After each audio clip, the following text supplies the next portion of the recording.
have another question if you guys don't mind me asking before we finish up.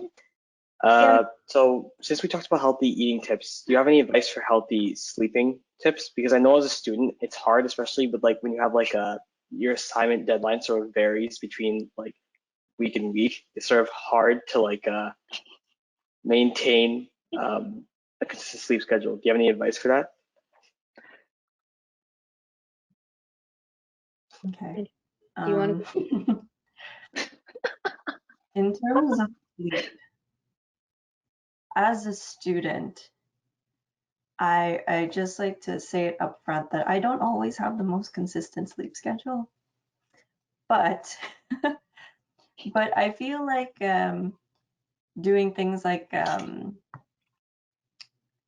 what I do at night is I will only it's kind of like what Carmen does, except it's an hour later. I only let myself work until 11 p.m. because then I have an hour and then I'll sleep at midnight. That's my usual during the weekdays because I have to wake up early in the morning.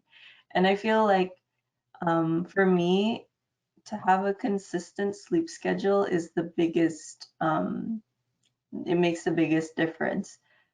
I am one of those people who I can't sleep less than 6 hours, so I actually have to plan when I sleep.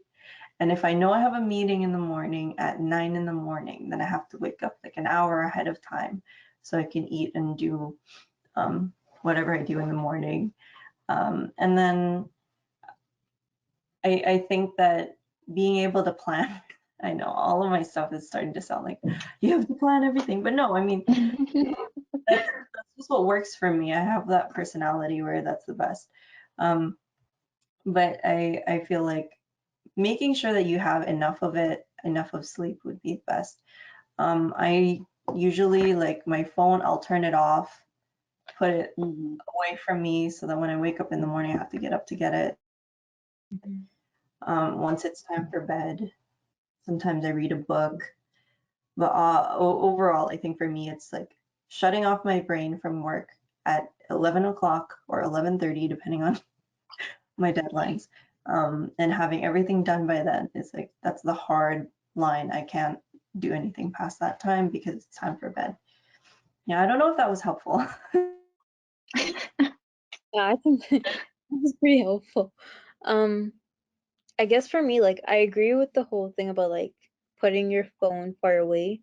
Because I know, at least for me, is like once I'm in bed, I have the habit of like going on my phone and just scrolling on social Yeah. media. And I notice like when I do that, like if I don't stop at a certain time, I'll go until like 2 in the morning type of thing without even realizing it. So like my whole thing is like to get a proper sleep, like I have to make sure I put my phone away from me type of thing Yeah, so that I don't do that. Or like another thing is like when you're studying and stuff, like at least for me, like I need caffeine. Like I drink coffee majority of the time if I am studying, just because like it gives me that boost. Or like I don't know why, it's like a placebo effect in a sense. Like if I drink a cup of coffee, I can pay attention more. But I also noticed within like the past like year or so, like if I drink coffee, like say usually it's like past if I drink coffee like past 4, past 5, I'll stay up until like I won't be able to sleep all night type of thing. And I really like that actually may be a factor that's affecting your sleep and you might not even realize it. Because at least that was what was happening to me. And I know with that, like if I'm awake and I'm just constantly thinking about like what I need to do type of thing, or even not like I'm just on my phone. Like if I can't even if I can't sleep, I'll resort to my phone and like go on that type of thing. And I know that doesn't help at all. Like it just makes it go worse. So just like I think if you can't sleep, what I do is like make sure you don't drink caffeine past a certain time. Don't go on your phone. Like for me, like I'll just lay there in bed like with my eyes closed until I do fall asleep. And like yeah, that's usually what helps for me. As for me, I'm very similar to Angela in the sense where like I will not be able to function if I get less than 6 hours of sleep. And because I have a morning routine that I tend to every day before like school, work, whatever it may be, I try to get up by like 6:30 So knowing that I have to get up at 6:30 every day, I will sleep before midnight. So I will put that hard cap like 2 hours before I plan on going to bed. And I'll put my phone away, put my laptop away, put my iPad away, and I'll pick up a book and like I'll just read until like I'm ready to go to bed, because we all hear it like blue light's not good for your eyes, not good for going to bed. So I think being mindful of that is one thing.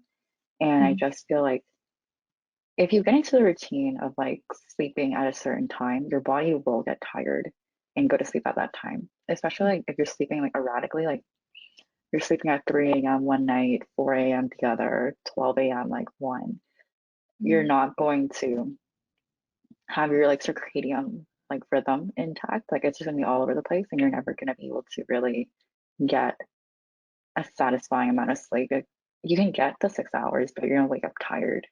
So I Yeah. think getting your body in that habit and getting yourself into that habit is very important.